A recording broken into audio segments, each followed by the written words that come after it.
Et donc, ce que dit le Rav Kook, il est possible qu'une génération tout entière ou une partie d'entre elles s'embrouille. Bichlalo bechalakav, donc dans son ensemble ou dans ses parties, bimdinot ou imchozot, dans des pays ou dans des districts, bisvar, ivaron musarim ekazé, dans l'embrouillement d'une cécité morale telle, atchelo yachush klal et ayirida musarit shesh bazivat chukei Hashem, au point de ne même pas ressentir ce qui est la décadence morale qu'implique l'abandon des lois de Dieu. Avalom ipneze yabed adavar eterko, mais ce n'est pas la raison pour laquelle, ce n'est pas à cause de ça que ça pourrait perdre sa valeur. C'est-à-dire, l'abandon des mitzvot est une chute morale, même si une génération ne le ressent pas. Parce que c'est vrai en soi.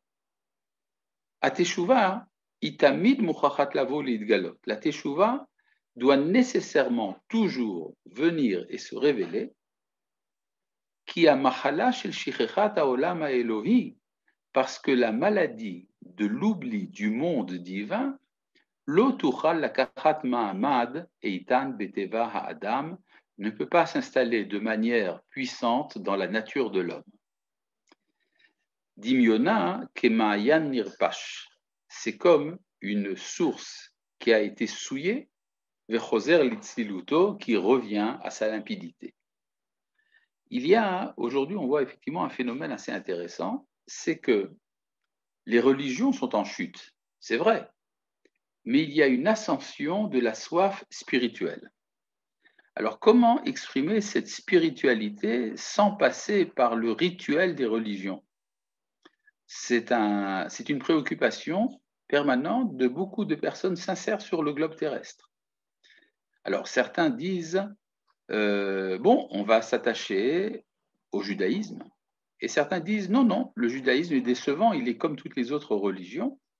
C'est ce qui amène certaines personnes à l'abandonner malgré tout, parce qu'on ne voit pas toujours la sève intérieure de la Torah, à moins qu'elle ne soit présentée comme une sorte de religiosité doucereuse et qui en vérité ne console pas véritablement l'âme.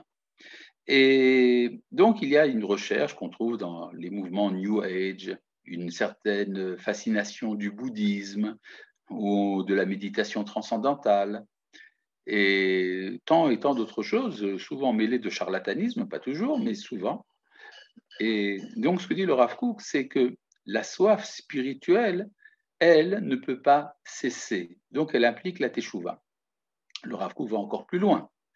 Il y a une recherche finalement du spirituel qui va amener à la source du spirituel, et donc la teshuva est absolument nécessaire selon le Rav. Il y a ici une question. N'est-ce pas une question dentaire? Dans la recherche du plaisir, il y a une recherche de la relation à Dieu sans conscience. Bon, ça c'est vrai, mais alors dans ce cas, il faut rentrer dans le chassidisme pour s'en rendre compte.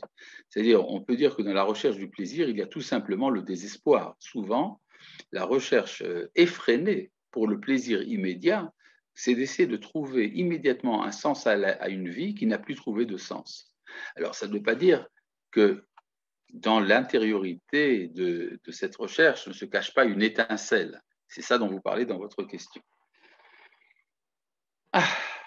Eh bien, nous allons donc passer, puisque nous avons réussi à faire au moins 2 paragraphes, nous allons passer au 3e, et nous arrivons au paragraphe He.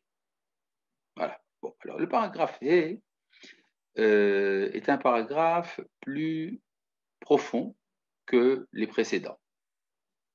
Il s'agit ici d'une analyse de la notion de volonté au niveau cosmique. Je suis doué d'une volonté, et tous les êtres humains sont doués d'une volonté, et cette volonté est une volonté libre. Je suis libre de faire ce que je veux.